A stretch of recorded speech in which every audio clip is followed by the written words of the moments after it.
Okie doke. Hello, people. Welcome to 2021. And this is your New Year issue of Transport in the Time of COVID-19. I do hope to be up and running with more effective wide broadband in 2 weeks' time. And then everything will be all singing, all dancing. And don't forget to send me stuff. Okay, the general principle today is keep on with the struggle in 2021.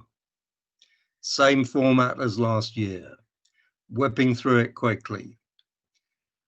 Okay, a thing I'd like you to do is challenging the roads building program. I've mentioned before the Transport Action Network, and they have another crowdfunder.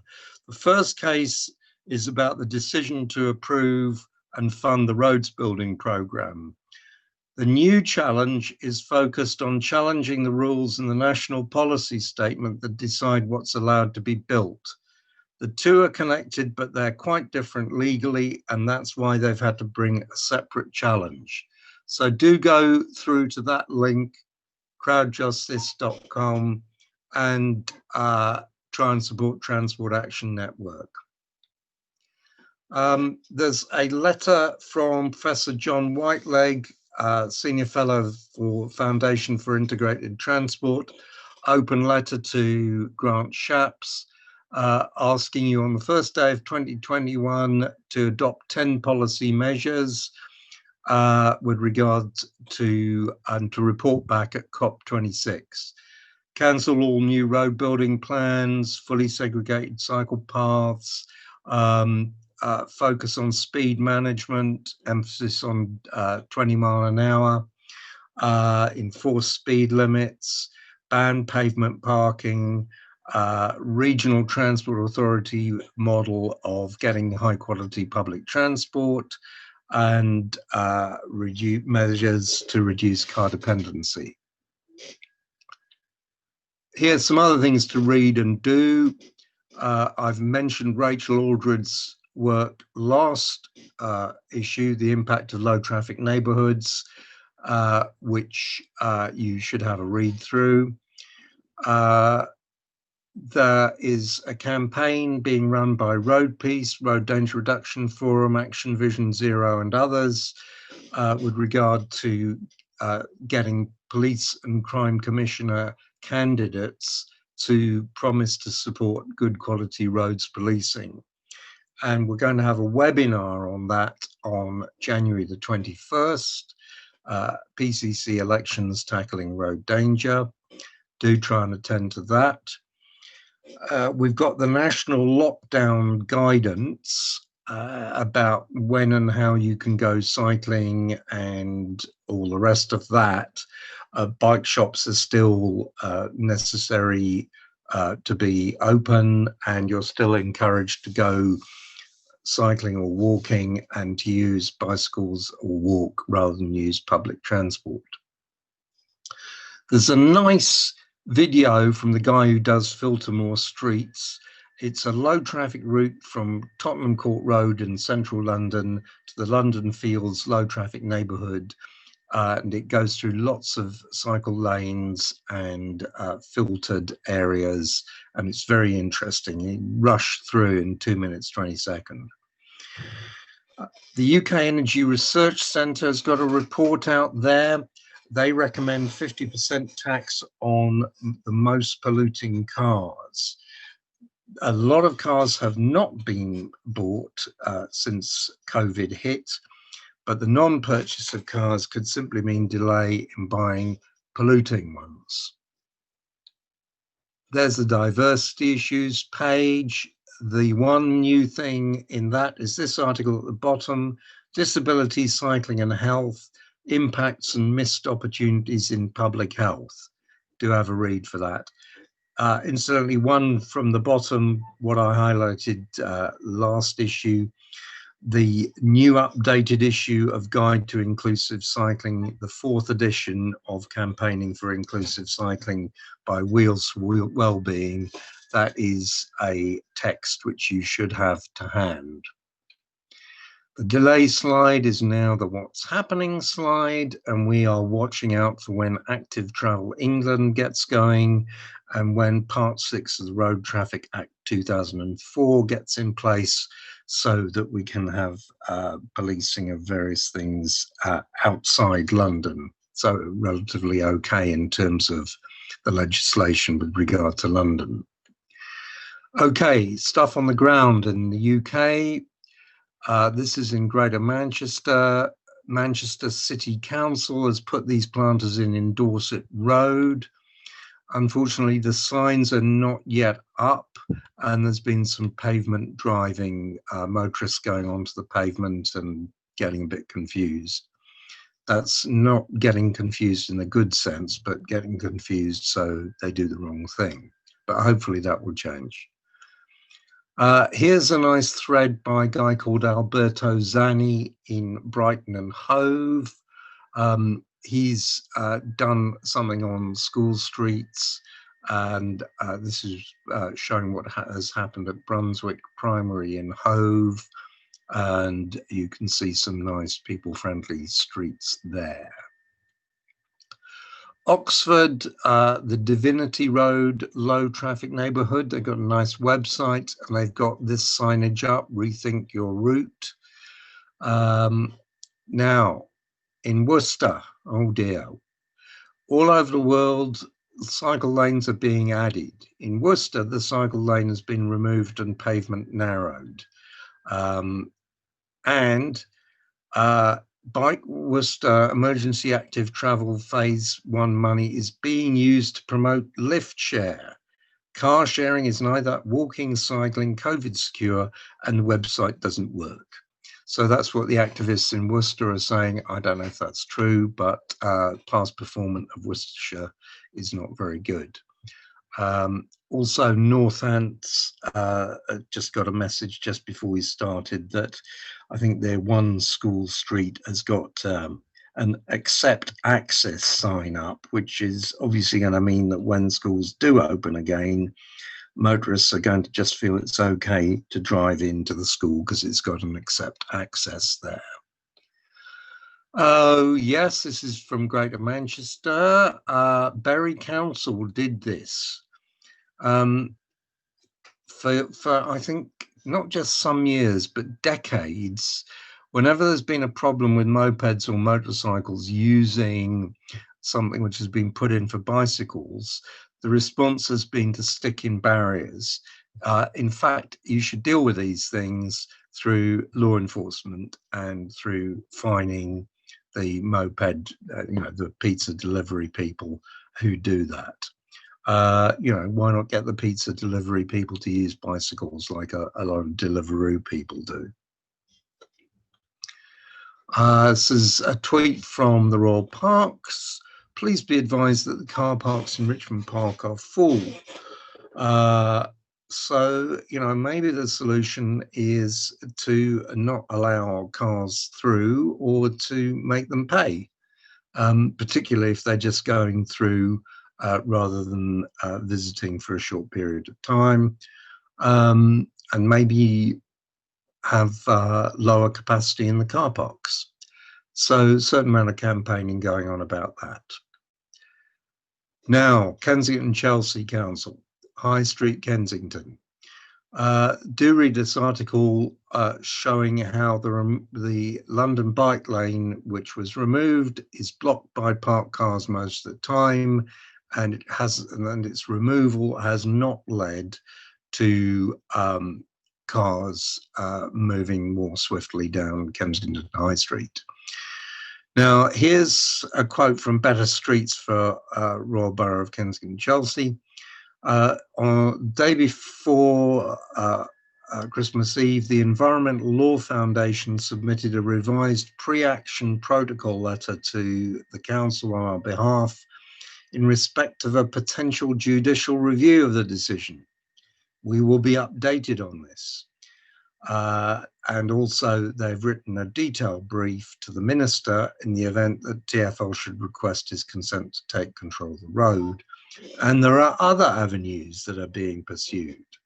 So Kensington and Chelsea have been made to look a bit foolish, and work is carrying on. But that's not the end of it. Freedom of Information request shows that Kensington and Chelsea office ghost edited a business group's press statement seeking dismantling of Kensington High Street cycle lane.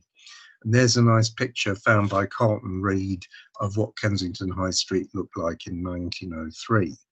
Just to go on with regards to that Freedom of Information request, which was done by Steve Pettit, here are a few highlights of what he found. The council confirmed the absence of any meetings or consultation regarding the lanes, which of course begs the question of how the decision was taken and what the basis of it was. The council acknowledged that they may have lost control of the roads to TfL if they had not acted to install the lanes. Presumably this is now a risk again. Councillors were apparently soliciting negative opinions on the lanes from early November, and it's hard not to conclude from the correspondence that the council were looking for reasons to remove it. Anyway, you make that decision based on what he found from the Freedom of Information. There's Richmond. Grace Coat School has 1/3 of its students cycling to school. I've mentioned them before. Private school. Private schools get all the nice things, of course. In Hackney, the famous councillor John Burke is going to leave, rumoured that he will be going up to Liverpool. And here's a picture of Goldsmiths Row, where there's a very accurate counter because it's motor vehicle free. And he notes that in the final week of last year, the daily average number of cyclists was twice that of the equivalent in the previous 2 years, about 1,400 compared to 700. And here, finally, there is a tweet from Lucy Worsley, who is a famous person on telly, saying by the end of this, we will have cycled to every corner of the city. And a year ago, I'd never been on 2 wheels in London. And a nice photograph. I'm going to try and put all these slides up on the RDRF website at some stage. That's another thing. And just a reminder for 21, keeping up the momentum of the Active Travel Fund, going into some detail about traditional road safety and what's wrong with it, drivers paying some money towards the costs they incur, law enforcement, and whatever else comes up. I normally at this stage do something on interesting adverts. Seem to have run out of them, so the photograph I'm leaving you with is from the Cargo Bike Wheelie Challenge. There you go. Thanks everybody. Hello. I'm Amy Burbidge and I work for Homes England in our Master Development and Design team. And I've been lurking in the background on a couple of these calls, but I thought it'd be quite useful to share some stuff that we've been up to. And it's really good that I heard Phil there and Annie's dulcet tones as well, who've been partners in crime on this one. So they can chip in if I miss stuff or when I talk nonsense. So I'm just going to give you a very brief bit of just what is Homes England, because conscious people might not know what we do, and then why streets matter to us, and what we're doing. I know that a lot of the people on the call, it's about dealing with existing situations of existing streets and trying to make them better for active travel and walking and cycling. But what I'm focused on is generally new residential streets, and so we've been doing some work around how to make the design of new streets better so that we're not having to then retrofit things back into those new streets that we should be designing in the first place. So just a bit of blurb about what Homes England is. It's a government agency, the housing accelerator, and the idea is that we intervene in where the market's failing to deliver housing to make sure housing happens in the areas of greatest need. So that's done in a couple of ways. A lot of it is around funding big infrastructure. And I should say that that call for building the bypass and things is still going to come onto us, and that isn't what this document I'm going to talk about in a bit does. But we also have a sort of development function which takes land from government agencies or buys up land which otherwise wouldn't get developed, and takes it through planning, and often sells it on either wholesale or more frequently now in smaller parcels, and we retain land as a master developer. So this is just again a bit of corporate blurb, but the bit I've highlighted is about better design and higher quality, and streets being absolutely critical to that. So just a bit about why we care about this stuff. Streets, because we're the kind of master developer, we don't build houses, but we set up all the conditions for the houses, and so we do build the public realm. So streets are where we do actually have more control as a master developer, so they're really important. And we know that the pattern of streets and public spaces lasts such a long time that once we've laid them down, they're not going to change in terms of the actual pattern of places. So getting that right, it will last a lot longer than anything else really that we do. So it's a key part of design quality for us. We use something called Building for Life 12, and we're moving to Building for a Healthy Life, which is a design quality assessment tool essentially, and we use it all the way through planning, and when we're selling our sites, we ask developers to score their sites, and then we score them or their designs against this design matrix, this assessment method. And I mentioned on another call that in the chat when we were talking that most of the big housing developers are certainly aware of this guidance, and an awful lot of them use their own in-house versions of this or Building for Life as it is. So if you're looking at schemes which are where you want to provide comments, using this as a sort of framework can be really, really helpful, because you're talking the same language as those developers. And certainly people like Barrett's have been using Building for Life for a long time, and they have internal competitions about who's scoring the best, and get rewarded. They pit different regions against each other, so it's a good route to use speaking the same language as those developers.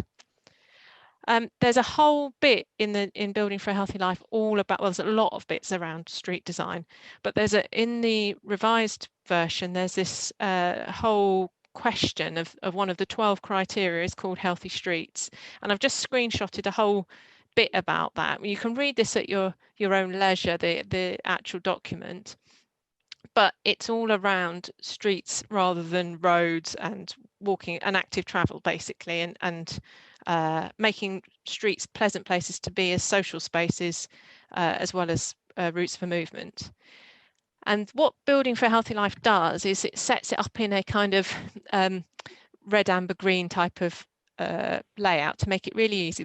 The language is written really simply so that it's accessible to as many people as possible, and then they use a lot of photographs as well. And so you've got kind of photographs of what's good and photographs of what's not.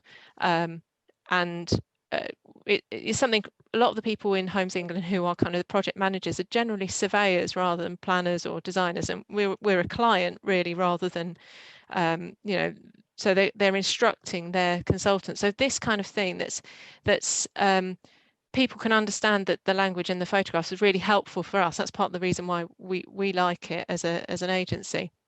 Phil, who I've mentioned, Phil Jones, has been is involved in the authoring of this document, so he can talk about it more as well. But it's really really simply written, and the images are really useful. So just in terms of other things that have been going on in terms of kind of the recognition that street quality is one of the key things that is causing problems in getting better places. Building Beautiful, Building Better Commission reported last year, and they did quite a lot of research and found that street design and being able to have nice public spaces where people can go out is really the primary source of urban contentment, they say. And that what they also say, whilst there's been some excellent examples of highway design being done well, it's exceptional, it's not the norm, and that it needs to become more normal. National Housing Audit said the least successful design elements nationally relate to overly engineered highways infrastructure, poor integration of storage, bins and car parking. Some of that is stuff around, actually, is the site in the right place, and therefore you're having to have an awful lot of car parking because there's no other alternative, and trying to fit all that parking is really difficult. But a lot of it isn't that. It's actually, you know, providing a lot of parking, but people aren't using it because it's not in the most convenient place, and it's designing around bin lorries rather than children walking to school. And you obviously need to make sure bin lorries can access, but they're only doing it once or twice a week, whereas hopefully children are walking to school every day, or in normal times they would be. So as I said, there's a kind of red, amber, green. But at the beginning of Building for a Healthy Life, it says that it recognises that if highways authorities don't fully adopt manual for streets, it can be really difficult for developers to secure a green light against a healthy streets consideration. And for us, that's quite difficult because we're asking developers to do just that. And if we're sort of almost, they're set up to fail if the Highways Authority isn't on the same page. So that's why we came up with an idea of doing something to try and help in that gap. And I'll talk about a bit more about what that is, but just in terms of what the other documents that I've mentioned have already suggested, one was around more visual and detailed clarity of what people could do. And then the housing audit was saying that the kind of disconnect between what county councils require and what district councils require from a planning point of view needs to be resolved. So that's why we started writing this document with Phil Jones Associates and Design for Homes, who wrote Building for a Healthy Life, and with a lot of kind input from a lot of other very nice people. And the idea of it is it's kind of an example of what you can do. It's not meant to be, it's all UK case studies showing kind of the art of the possible, and it's generally adopted highways that are for people, but it's not about really way out there designs. Generally it's things that are kind of tried and tested and have worked and haven't frightened the horses as such. We've done the same thing with having reds and greens as per Building for a Healthy Life. And the idea is it's a companion guide. At the moment, the plan for this is that it's in-house for Homes England and whoever we are working with, our partners. So, but that would be local authorities across the country and housing developers across the country. So the way that it's structured is we've got a whole different load of different street types, starting with sort of the primary streets, secondary streets, going down to edge lane types of different street types, and we've got a photograph, and then we've analysed the photograph to explain what the dimensions are, how different things work, to show what you can do, and that it's worked perfectly fine and it's been adopted. So this is Trumpington Meadows in Cambridge. It's Annie's photo showing that how to have a connected lane along an edge, which is, some of it is private drive, but it's all got it's accessible for walking and cycling along the whole length. And this is really useful when we're talking to a developer and they've got similar sort of thing. We can say, well, have you thought about this way of doing, this is how this works. It's not about copying it, but it's understanding what are the good ingredients. And so we've done the same thing, as I said, of the sort of red and amber, looking at what are the good things, but recognizing some of them. So like this is Upton, which is quite old scheme now, and there isn't any protected space for cycling on the primary street.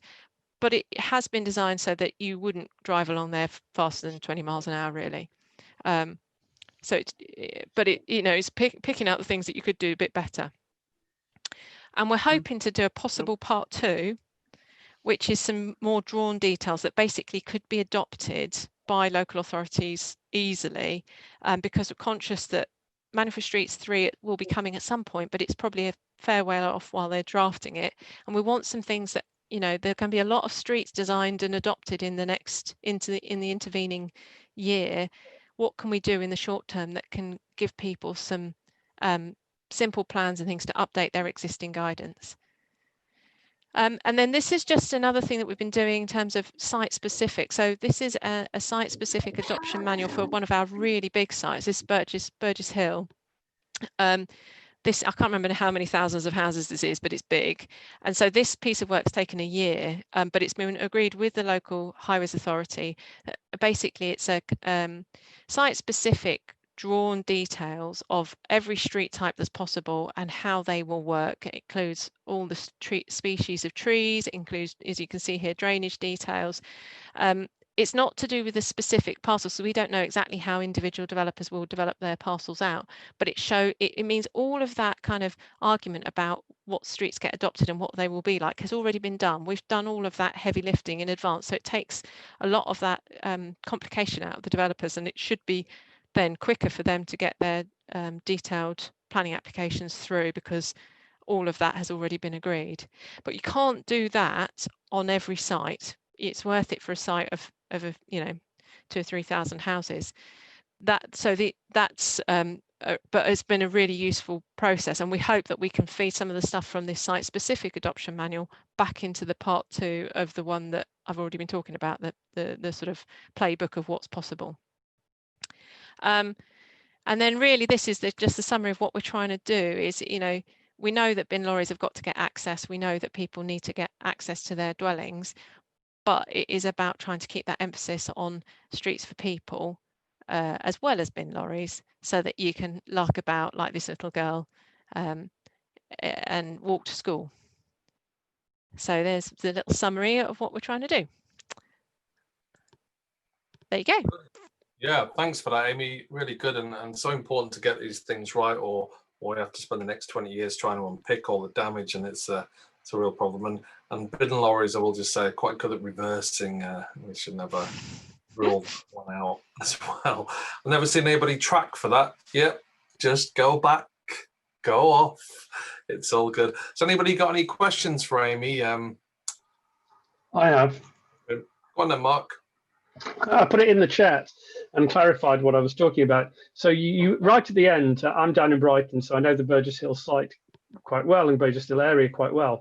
And whilst what you might be doing on the site might be great, it's working with West Sussex as the highway authority, who are dualling the A2300, putting no cycle crossings of that to the NCN route on the A23, and are basically completely, you might have a very good island site with nothing else in the rest of the town.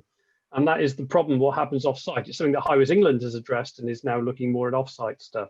So how are you using your position to try and influence somewhat recalcitrant, I'll use more than somewhat, local authorities who basically aren't interested in doing anything in the wider sphere? Yeah, it's a common problem, and I think we've got the same sort of thing at Northstowe, which is our really big site in Cambridge, where there's massive amounts of highways infrastructure that's gone in first, and some of that isn't designed to the Highways England latest versions of things, and it's always that balance, isn't it? We can control what we can control within the red line of our site, although as you've seen from what I've said already, it's always that negotiation with the Highways Authority about what they will adopt. But then outside of the red line of the site, it's about as much influence as we can have. But we do have influence, and increasingly we are trying to use it. We're also, alongside this piece of work, develop at the moment, we don't have a kind of standard in terms of sustainable construction or climate emergency type of positioning that we say that's separate to what government says. And I think but as the way that we are implementing their policy, we need to be clear. And so one of the things we are doing at the moment is trying to set out very clearly what we mean around our climate change position, and that will inevitably come back to what do we mean about the building of roads as well, especially seeing as we fund so much infrastructure. So yeah, work in progress, but yeah, we're keeping the pressure on. Good work, Amy. Roger Stocker, did you want to come in? Not Roger Stocker, it was Roger Geffin, wasn't it? God, what was Geffin? Thanks, Brian. Yeah, and thanks, Amy. That's excellent presentation. We certainly UK responded to the planning white paper consultation that Bob talked about in many previous ideas with Beers sessions. one of the questions that the Department for the Ministry for Housing and Local Government asked was whether Homes England's objectives should be expanded to include beauty. And there's a great deal of this idea that if in that planning white paper, there's a great deal of this idea that as long as development is beautiful, then it should possibly be waved through.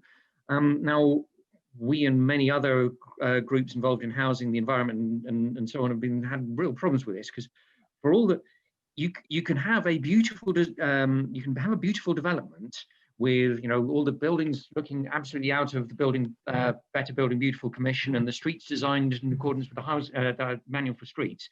But if it's in a car dependent location in the middle of anywhere, it will still be a car dependent unsustainable development. And we therefore suggested that its objectives shouldn't just include beauty, but sustainability, so that Housing England has written into its organisational DNA this idea that it should be maximising development in sustainable locations close to public transport, to which you can then add good active travel infrastructure, and it'll all work.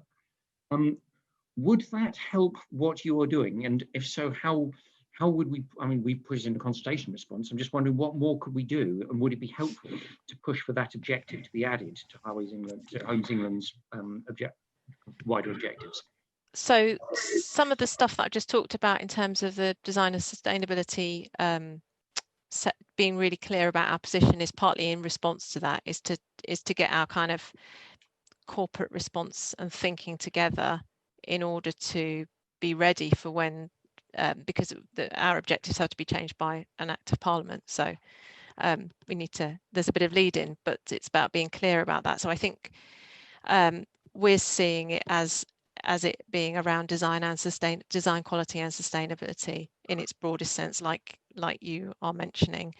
So yeah, I think, and that, to be frank, that's partly why we use Building for a Healthy Life, because it is about, it's not about the appearance of the individual buildings. As I said, Homes England doesn't build any, we'll build schools sometimes, but it doesn't really build buildings. What it does is all of the other stuff around it, the neighbourhood, it creates the neighbourhood that the buildings sit within. And so actually for us, that's why we use Building for a Healthy Life, because it is about the neighbourhood and the street more than it is about the individuals of the individual bits of architecture. But to be fair to the Building Beautiful Commission stuff, which I included, which is a lot of that is behind the white paper, it does talk a lot about beauty, but if you read the whole thing, it talks an awful lot about neighbourhood and street as well, and it really does say an awful lot about how street design is one of the key things that is going wrong. Nice. Any other questions for Amy? I haven't seen any hands up in the chat. Might come back to it. That's brilliant, Amy. Cheers for that. Now I'll definitely get some comments over to you as well. I'm probably too late. I think you asked me ages ago to have a look at something, and I never End did. of January is fine, and I'm happy to, if anyone feels like they'd like to comment on the document and give us any top tips, that would be great, because it's very much an early draft we've got at the moment, and we're developing it to try and make it as good as we can be, and I've got to try and convince my high ups that we want to do part 2. So anything where you say please part 2 would be useful would help me out too. Yeah. All right. Yeah. No, we'll definitely do that. What we're doing, there's been this example in Brent where we've spent a lot of time, Brian was involved with getting curb separated cycle lanes, a particular road, Carlton Vale, has been successful. Now we're getting plans from developers to turn it into a boulevard, and in the pictures you've got lots of greenery, it looks nicer, but the lanes are going to be taken out and replaced by bi-directional cycle paths, which I suggest are not so good. Anyway, without going into it, the point is that what we're going to be doing at Brent Cycling Campaign, when it comes to our input into that, is to say, okay, this is all great, but you have to remember that it isn't just a nice boulevard, a place where people are living and shopping and so on. it is a kind of key link for the cycle route network. So, you know, there's always a need to kind of keep pressing with these things, which might disappear underneath other kind of moves towards a nicer neighborhood. So I'm just pointing out that's something which you have to keep an eye on. Any comments on that? I mean, I think it was really about the network importance versus like the place, which is like, I know you spend a lot of time talking about that. Did you have any comments about Bob? It's really just to say that you're always going to have streets which are that are trying to do a lot of movement function, but and they're really complicated, and there are going to be trade-offs to manage, but we still manage to really stuff up streets from a place point of view where they have really hardly any movement function. So that's one of the things we started with this when we were writing it, with the lowest order of streets we possibly could, to say this is really a street that you would only go down if you lived there or you're visiting someone there. It really has very limited function in terms of movement. It might have an extra function in terms of, you know, if it's along the edge of a park or something for that. But often those streets are still really not very nice places. They're not as nice places to live as they could be, and they really have a very limited movement function. And that should be the easiest street to go with, and yet it's still not. So that we kind of flipped it to try and look at the least important in terms of movement, to really ramp up the kind of place element. And then there is always going to be a trade-off. Yeah, we got to remember those really low like movement ones could be the main place to walk and pass through an area if we can get the place making right. And that's okay. Luke, did you want to come in with a question? Do a couple more. I realize it might be entirely relevant, but obviously a lot of cities right now are kind of flirting with this like 15-minute idea that everything should be in a 15-minute walk or 15-minute cycle, and that might just also be something to include.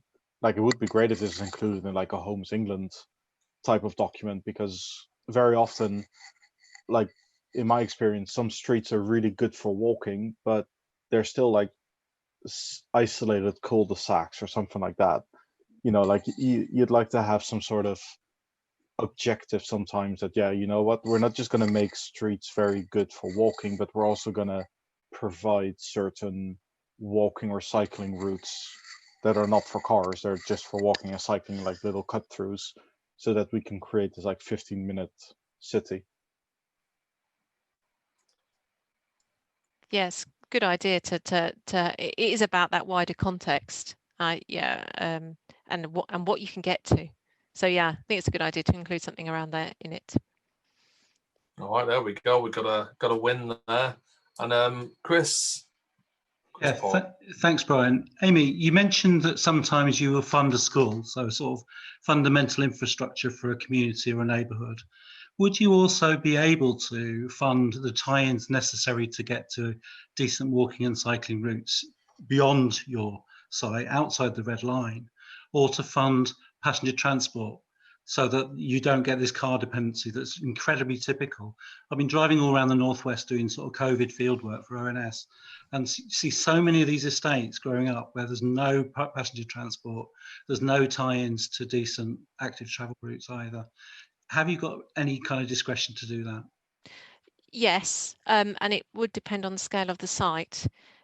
So typically where it's a really big scheme and where we're the master developer, then yes, definitely we would be looking. Again, what we can do is we can provide the funding to do it, but if the county or highways authority isn't interested, then we can't. It's their highway that we're asking to change, but we could provide the funding through infrastructure in order to do it. And it's important for us to be pushing to make sure that we are, seeking to achieve active travel measures as well. So we should be. It's harder where it's a smaller scheme of, say, I don't know, 100 homes or 50 homes, which still sounds quite a lot, but for the sites we tend to work on, which are really big, that's a lot harder because the amount of money you've got swishing about to do it, and the impact you would have to have outside the site would be difficult to justify against, you know, the viability if it all starts to go a bit pear. But on the big schemes, yes, definitely. And on the smaller ones, I mean, sometimes it can just be little things like providing a decent footway connection to the primary school. So it's not big money, that kind of stuff. Thanks. Well, that's great. I think we'll move on now, but by all means, save questions for a bit of a conversation at the end. I'll just check with Sally whether she's ready or whether we move on to our next speaker. Sally. Yeah, I think I'm ready. I can see it now. I'm going to share. Hooray. Right, can you see that? Children and transport policy. So actually, this follows on kind of quite nicely from what Amy was talking about. Unfortunately, I missed most of what Amy was talking about, so I'll have to catch up on that. I've been looking this week at I've been looking at historic transport policy in Newcastle in the 60s and looking at how children are sort of understood through that and what the proposals are. But just today, I've started to look at the draft Northeast Transport Plan. So anybody who lives in the Northeast might want to have a look at this and comment. I'll put the link in the chat. The deadline's the 14th of January, but equally anybody outside of the Northeast might also want to put some comments in. And when we comment on transport policy, we're looking at lots of different things, looking at what's the vision, what's the strategy, what are the aims, what schemes are proposed. There's a list of schemes actually in this particular transport plan, what the proposals are, and what targets there are. But also when I'm looking at policy, I'm looking at who this policy is for, who is going to benefit from this, and how are these people discussed within the document.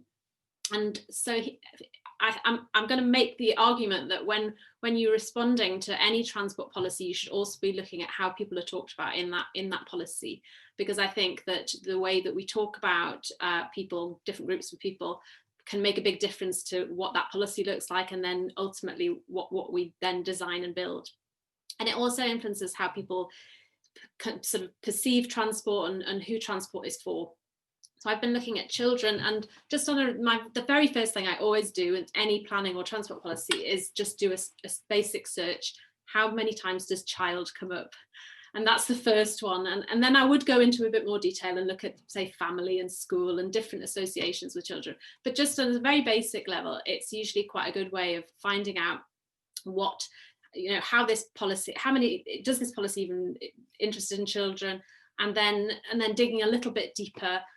What do they understand by children? What are they want? How are they including them? So looking at I've looked at the draft Northeast Transport Plan, but I also then had a look, because I know that the Mayor's Transport Strategy for London of 2018 is quite strong on children and takes the Healthy Streets approach. So I thought I would do a comparison just to see how many times children were mentioned, and also in what context. So looking at the draft Northeast Transport Plan, it's 57 pages long, and there are only 6 mentions of children. There aren't actually that many more mentions of school either, or family. It's very much geared to sort of the economy, keeping the region moving. It's very much about movement. It's not really about place at all. But within that, those mentions of children, it sees children very much as kind of almost victims in this policy. So they are children in poverty, they are children in relation to safety from traffic, in relation to school travel only, and also social safety in relation to school travel only. And then there are 2 references to child casualties, one broader reference and then one specifically highlighting that child casualties in areas of deprivation are particularly high in the Northeast, even in relation to the rest of the country. And then the London's Mayor's Transport Strategy is very, very different. Children are not victims. Children are active citizens who should be included in planning. So, and there are multiple reasons for including them, or ways in which they should be included or thought of. And many of these are similar to adults, but some are specific to children. So there are 2 mentions of children in health, 2 mentions of children in play, 6 mentions of children in physical activity, walking, cycling, scooting, and 4 mentions of children in and inclusive urban design, so specifically linking the needs of children to specific urban design. 5 mentions of children and accessible public transport, that children have particular needs to be taken into account in public transport. 4 mentions of children and safety, quite broad, children and safety, safety on public transport, safety on the roads, and 1 mention of children and access to nature. And this policy is, I mean, it's quite a bit longer, but it still has, there are more mentions of children, but more significantly, the way that children are discussed means that the outcome and the proposals and the strategy looks really, really different. So I'm going to stop sharing there. So really, I'm sort of making the argument that in some of the policy, a lot more policy that we see now, progressive policy, children are mentioned quite a lot. And certainly in the LTN 120, and the first thing again I did there was look at how many times children are mentioned. Children are mentioned a lot in relation to design, in relation to different types of activity, not just school travel. And so I would really encourage everybody, anyone who's writing policy and anybody who is commenting on draft policy, to make sure that they make a point of asking for children to be discussed as active citizens. Okay, thank you. Brilliant, absolutely bang on, Sally. I was looking behind me for the Designing Streets for Kids Nectar one, which definitely gets my double thumbs up recommendation as one to look at. And I hope we all go and check our local policies for the word children now, so we can start a league table going. That was great. Has anybody got any questions for Sally or points? I would just say, actually, that in terms of also, and I think there are people here who've probably been involved in that, but yes, the planning policy, London planning policy, recent, there's quite a bit of recent stuff on children, including children, and also including children in terms of participation as well, in terms of planning, which is really worth looking at. Brilliant, thanks, Sally. In fact, this segues brilliantly into our last speaker, and I hope she's here. Lucy, are you in the house? Yeah, I am. Can you hear me? We can hear you. Yeah, cool. I'll just share my screen.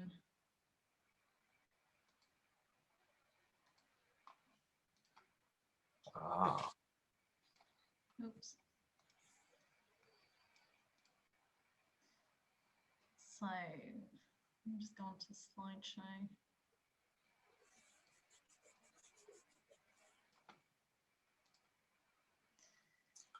Can everyone see that okay? Yeah, you're all good, Lucy.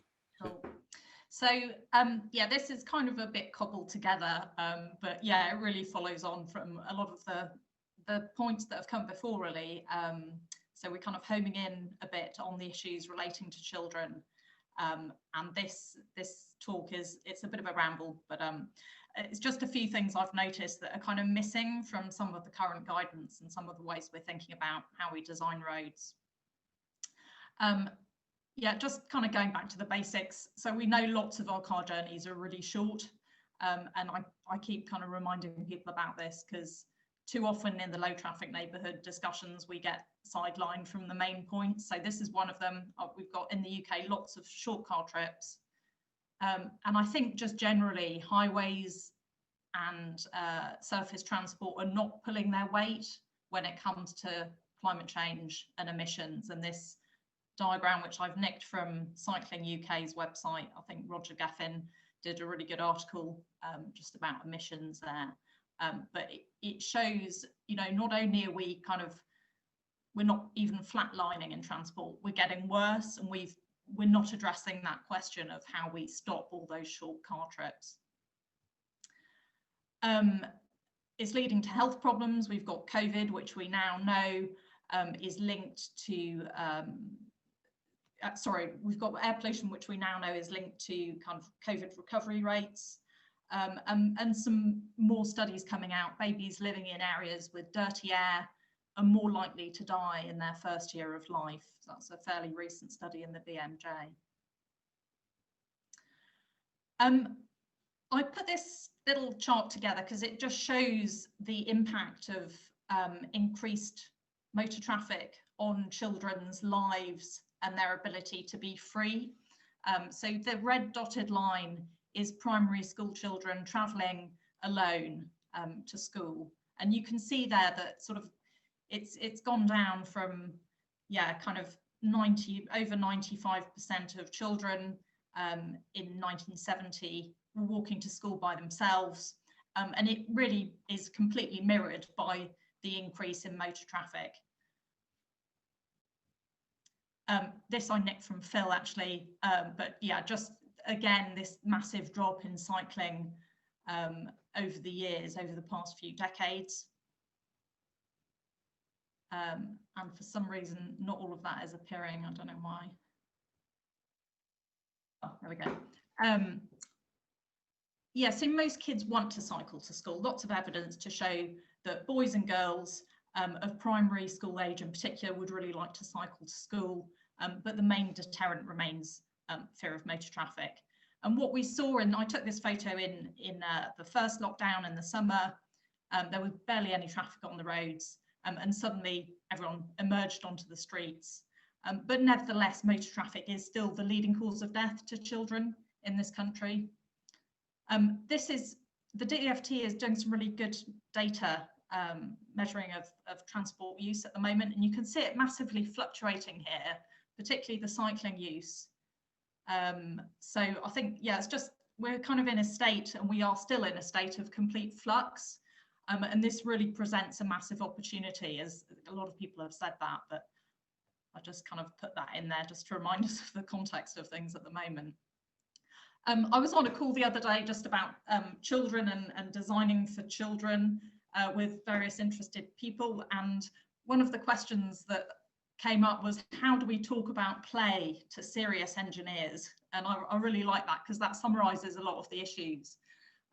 You know, how do we think about designing places that can be spontaneous, where there is adventure and physical activity and opportunities for kids to socialise?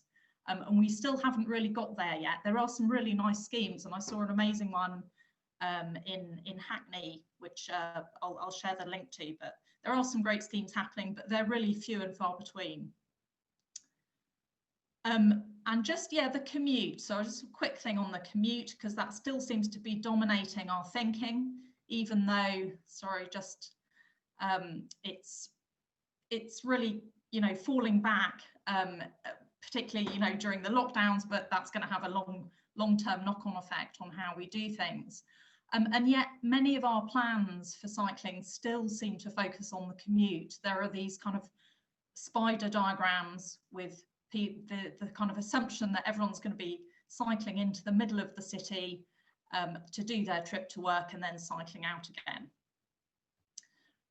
But when we look at trip patterns for children, they're much more dispersed and kind of even across a city or across an urban area. So those radial routes don't really do much for kids trying to get to school. We really need something much more like this, so nice kind of grid pattern of cycle network routes which are consistent across the whole urban area, or something like that. So these fine grid patterns. Lots of focus on school streets from the DFT and the Department for Education as well. But again, they're very limited in scope. So they look nice. They work for a very small kind of circumference around the school though. So we need to do more, especially for kids coming from further afield. So that would be secondary school children typically. You know, they're normally within a kind of 15 or 20-minute bike ride to their school, but they can't get there because the infrastructure's not there. Low traffic neighbourhoods really present an opportunity for, I think, much more focus on play, because it's the first time we're really thinking seriously about cutting motor traffic out of our streets on a major scale. And a lot of the things that happen when you do that benefit children. this is fascinating. So 2 recent studies, you're probably all aware of them, but I thought I'd put them in there in case you're not. One on a national study showing that there's 78% support for traffic reduction in the UK. And I mean, that's phenomenal, really. You know, if Brexit had had that level of consensus, we would have been, you know, or Remain, we would have been sailing through.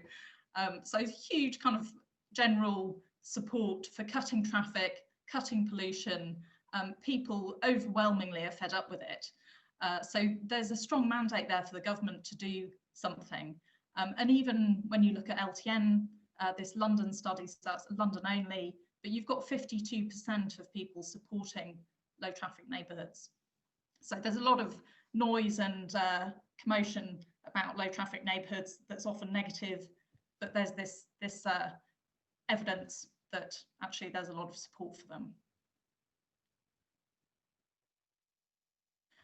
I don't know if people read the DFT engagement sort of guidance for the active travel funding that came out, but there's a link to it there. And I was really struck, I mean, Sally was talking a bit about how there's a kind of, you know, looking at the numbers of times that children are mentioned. So I would certainly, you could do that with some of these other documents about engagement. So children just, they're not even mentioned, I don't think, in this document, or if they are, it's kind of in passing. But what we do have mentioned is local chiefs of police and emergency services, which is, you know, fair enough. Local businesses, the Royal Mail, and local disability groups, which is really hugely important. So definitely people should be engaging when they're doing low traffic neighbourhoods or other schemes relating to cycling with those people. But it is striking that caregivers aren't even mentioned, local nursery groups, primary schools, secondary schools, you know, pregnant women, the National Childbirth Trust, Mums for Lungs, you know, Age UK, all these groups that make up a very large proportion of the population simply don't get a look in, but the Royal Mail do. So I think that needs kind of addressing, really, in the way that we begin to think about things. So we need to make inclusion more inclusive.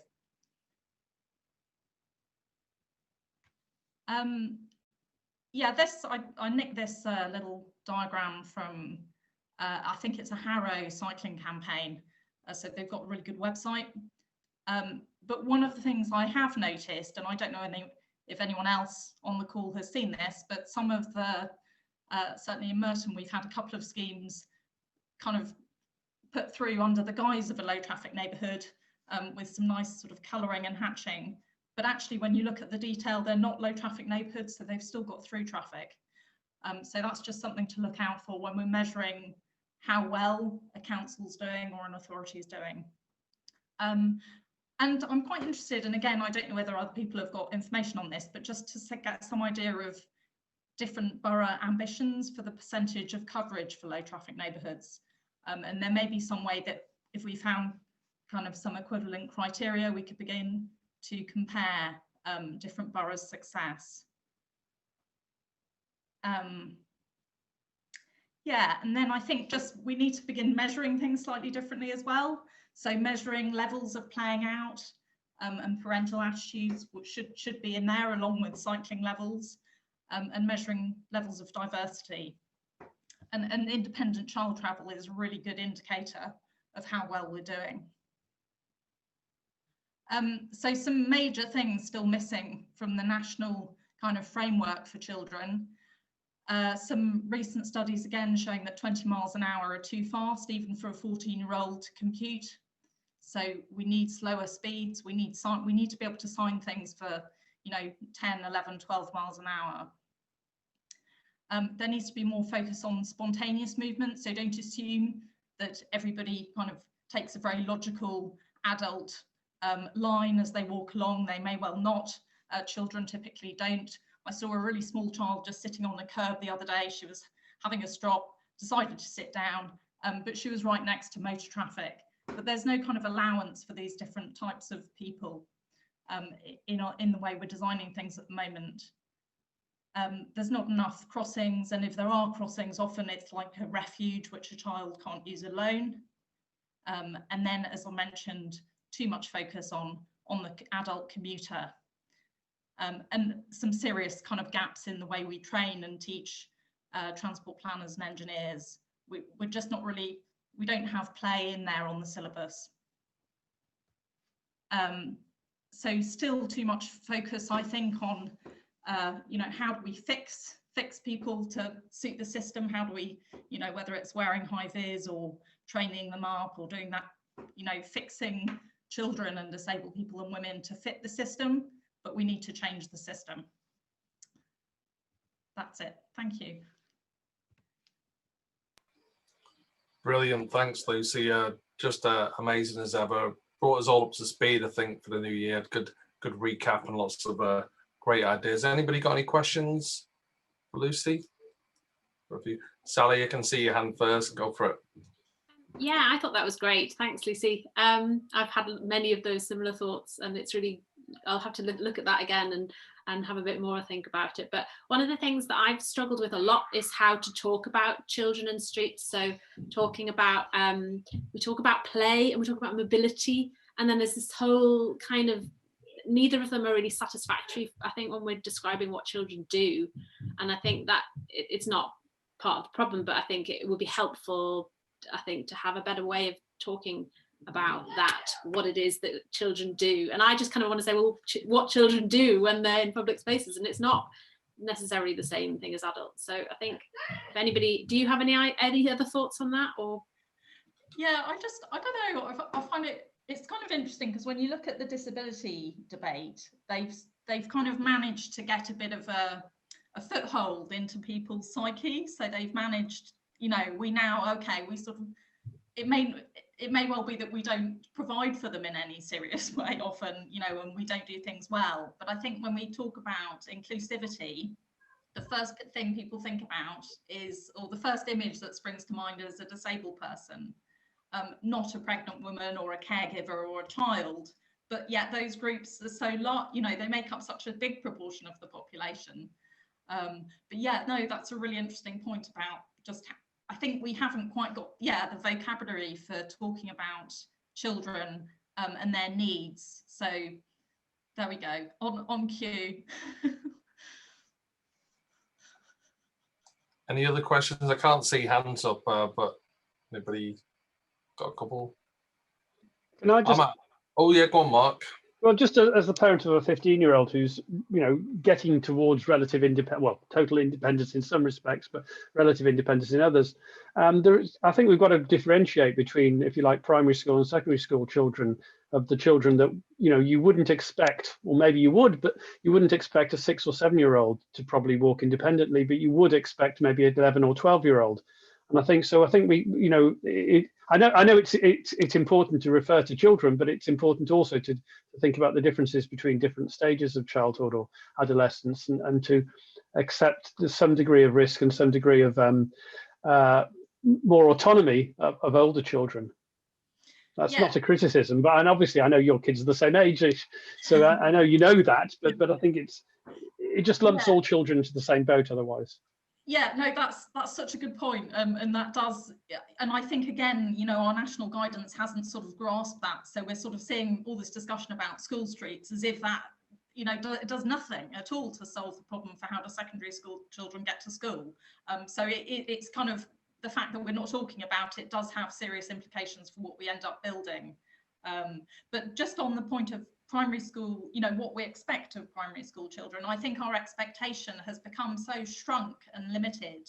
You know, there's nothing to stop a 5-year-old walking to school by themselves, other than the kind of the fact that we've allowed our streets to become completely swamped by motor traffic. But if we changed the system, then children could, you know, lots of children in the 1970s of age 5 and 6 did walk to school by themselves. But we've not, you know, we've kind of design that out of what we think is possible. Yeah, good. Yeah. Come back. Right. Oh, go on then, Bryn. You no, and then. Sorry, just quickly to follow up on this. I think the key thing, is it not, is that this is dynamite. That once you start creating a situation where you're saying you're allowing to design places for children, they are anarchic.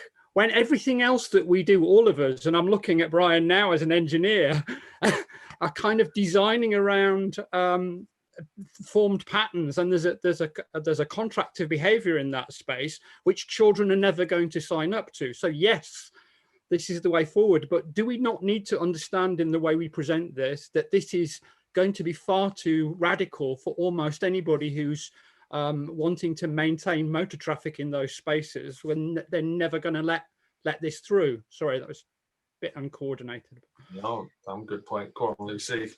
Yeah, no, what was sprung to mind was the modelling question. You know, we model motor traffic really, really well. We're a bit crap about modelling cycling, and we don't even attempt to model how children might move around, because, as you say, it's too anarchic. So yeah, I think we just need to remove motor traffic from far more of our spaces, or if it is there, it needs to go much less than 20 miles an hour. Yeah, and as an engineer, I was like, hate drawing curves, everything straight line. So I'm taking that one right on the chin, Bryn. Ruth, did you want to come in? Yeah, very quickly, because it was going to be my last word, but I've still got another last word. One thing, my son's now 29, and when I was weighing up which primary school he would go to, because I was lucky to be in the middle of a catchment area, I did genuinely look at the junctions for primary school of how many he would have to cross by the time he got to 11 mark. So I was thinking forward, and before that was, you know, me cycling with him. I think the less traffic is the big tick box here. The area that my partner lives in, west of Rotterdam, all the streets are one way, so that it takes a very long way to get out. So people only drive to the big main roads when they really need to, and for the rest of the time they're all cycling with the children. So the school streets aren't school streets per se, but there's so much reduction of traffic that they become a self-fulfilling prophecy. And we have a self-fulfilling prophecy in the other way, which is every street is accessible and therefore everyone can drive it. And child abduction is another big fear factor in this country. People seem to over whatever, I can't think of the word, exaggerate the concept that a child will be abducted when actually it's very, very low. Yeah, I mean, yeah, child abduction is an issue in terms of fear, but it's a much smaller percentage of parents worry about that. So statistically, yes, it's an issue, but motor traffic is the big factor stopping parents allowing their kids to move. Thanks for letting me come in, Brian. I think Bryn's point's really interesting. The fact that there is this sort of social contract between drivers and road users, and that kids are anarchic in that context, and we don't, you know, we sort of worry about that. I want to flip that round, because I would completely trust my kids as 5-year-olds and 6-year-olds to go out, but I can't trust the drivers around them. I can't trust drivers to respect a zebra crossing. My kids had 2 zebra crossings to get to school, but they needed to be escorted across both to be absolutely certain of getting them to school. And that felt absolutely horrible. It was an easy walk. It was a very pleasant walk, but I couldn't trust drivers. And I really want that social contract to be restored and feel stronger. Yeah, I think we're all with you on that one. I see Lucy nodding. Did you have anything to add to that? Yeah, no, I mean, it's, yeah, really good point. It's this thing of the laws in this country. I think, you know, we don't have strict driver liability, so there is this feeling that motorists are just going to get away with it if they knock someone down, even on a zebra crossing.